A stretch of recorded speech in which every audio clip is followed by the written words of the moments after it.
देश में जो एमओडी है और जिसके अंदर सेना के जो आर्मी एयरफोर्स नेवी काम कर रहे हैं, एमओडी के अंदर ऐसे लोग बैठे हैं, ऐसे ब्यूरोक्रेट्स बैठे हैं जिनको सेना के बारे में, सेना के फंक्शंस के बारे में, इनके रोल के बारे में, इनकी रिक्वायरमेंट्स के बारे में ABCD भी नहीं पता है।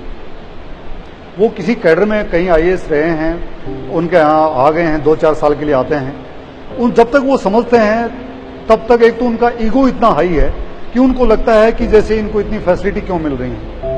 बहुत सारे लोगों को मैं ये भी कहना चाहूंगा, जो लोग बोलते हैं कि सेना में आपको कैंटीन में सस्ती दारू मिलती है, ये मिलता है, वो मिलता है।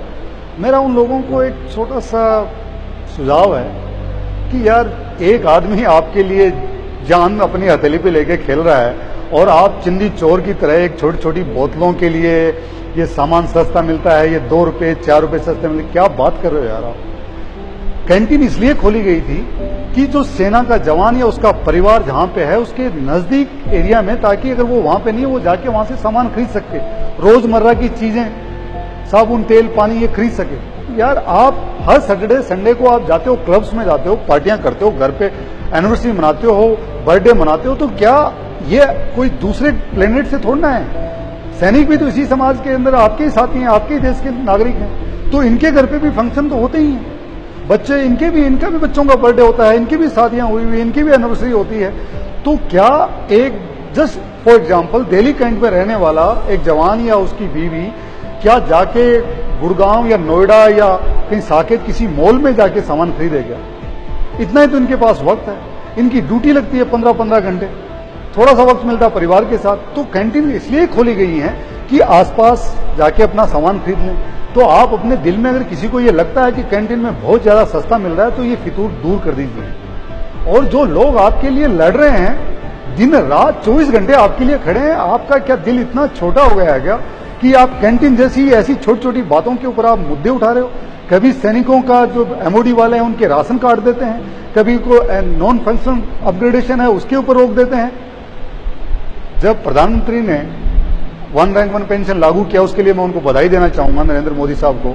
लेकिन मेरी उनसे एक अपील है कि साहब, जो सैनिक हैं इनका जो पे कमीशन है वो बाकी के लोगों से आप अलग कर दीजिए। और जो आर्मी एयरफोर्स नेवी के जितने भी जो वर्दी के लोग हैं, इनका पे कमीशन जब अलग से सेटअप हो तो उसके अंदर सेना के पुराने रिटायर्ड अधिकारी और सेना के जो प्रेजेंट अधिकारी हैं उनको आप रखिए, ताकि आप उनसे पूछ तो सकें कि उनकी रिक्वायरमेंट क्या है, कहां प्रॉब्लम है, क्या इश्यू है, उनको क्या चाहिए, कहां दिक्कत आ रही है।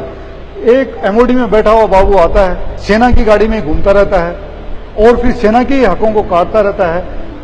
कभी राशन काट दिया, कभी ड्रेस काट दी, कभी हथियार की कुछ राउंड काट देगा।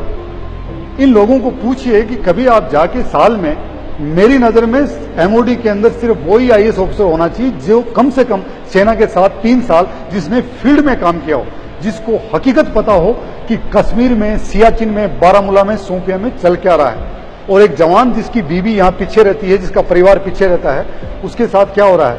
या एक वो रिटायर्ड सैनिक जिसका ECHS का कार्ड कहाँ का बना हुआ है, उसका एक्स सर्विसमैन का कार्ड कहाँ का बना हुआ है, कैंटीन में जाता है उसको सामान नहीं मिलता है, उसके लिए कुछ नहीं कर रहे हैं। तो मेरी अपील है प्राइम मिनिस्टर से कि सेना के लिए एक अलग से पे कमीशन आप लागू कर दीजिए। And this prime minister can do when he can to such a big decision of 1 rank 1 pension.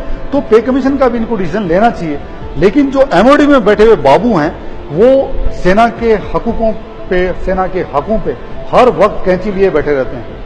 और तब सेना के लोगों का अगर आपको मोरल ऊपर रखना है तो उनको ये तो बहुत छोटी छोटी फैसिलिटी हैं।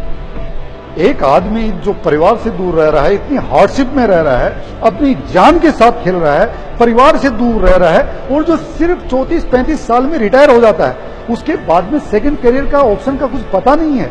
लेकिन वक्त बदल रहा है। जो सैनिक हैं, देश के रिटायर्ड लोग हैं, जब वो वहां पे लड़ सकते हैं तो अपने अधिकारों के लिए भी लड़ेंगे।